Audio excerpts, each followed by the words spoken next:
Every behavior we do as humans is designed to reduce uncertainty. We do everything we can to increase certainty in our lives.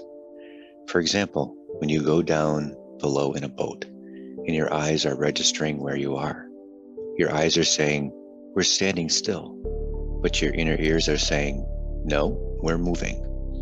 Your brain can't deal with that conflict, so it gets sick.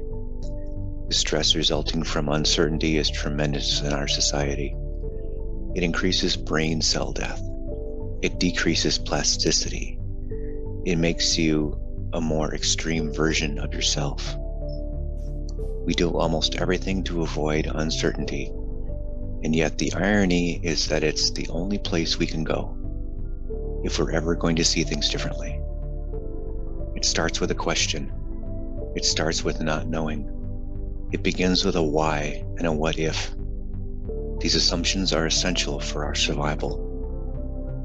You assume that your legs aren't going to give way when you stand on a solid surface, for example, or when you see a hole in the ground.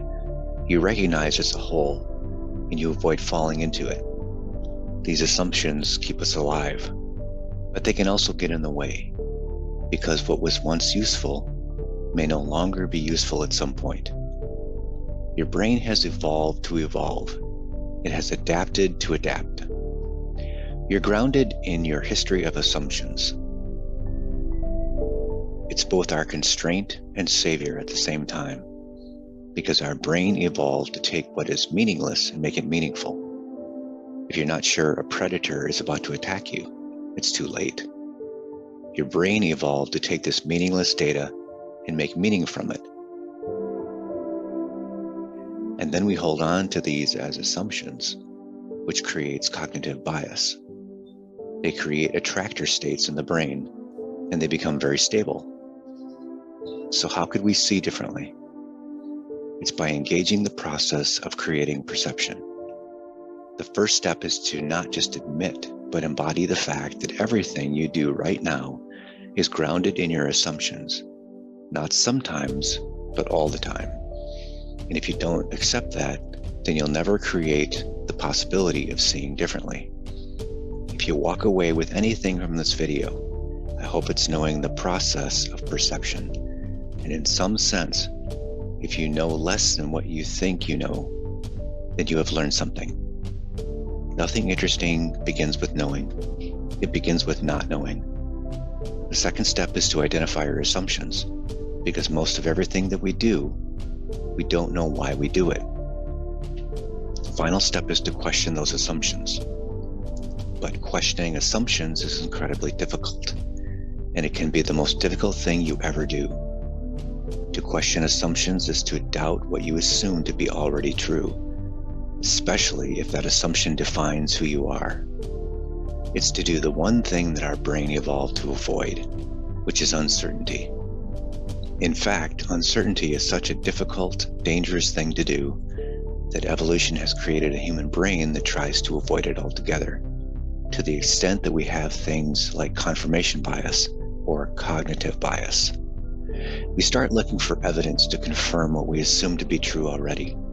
We would rather hold on to assumptions that we know don't work because we somehow think that it's safer than questioning them and stepping into a place that we don't actually know, even though that other place might be a great deal better than where we are now. This actually exists all the time within politics and religion. It exists within the concept of U-turns, where we ridicule politicians for changing their mind because they got new evidence. We want them to hold on to the same path despite the evidence, which actually shifts them much more towards a belief as opposed to anything that's evidence-driven. Religious people hold on to the same path as well, despite overwhelming evidence to the contrary of their beliefs. Something that may have been written 2,000 years ago in a book is often regarded as highly sacred and must be treated as doctrine with steadfast dogmatic reference. Ancient religious teachings are not discarded, even though scientific discoveries in the last 200 years alone go against almost all religious beliefs. This also leads to the idea of whether or not the brain ever does big jumps Or does it only do small steps? The answer is the brain only does small steps. You can only get from one side of the room to the other side of the room by passing through the space in between. That's also what your brain does with ideas. You can't teleport yourself to the other side of a room. In a similar manner, your brain can only make small steps in its ideas. So whenever you're in a moment, it can only shift itself to the next most likely possible scenario. And the next most likely scenario is determined by assumptions. We call it the space of possibility. You can't do just anything. Some things are just impossible for you in terms of your perception or in terms of your conception of the world. What's possible is based on your history. So where does that leave us with creativity? We have this concept that we are linking two things that are very far apart. But if your brain never does big jumps, what's really happening?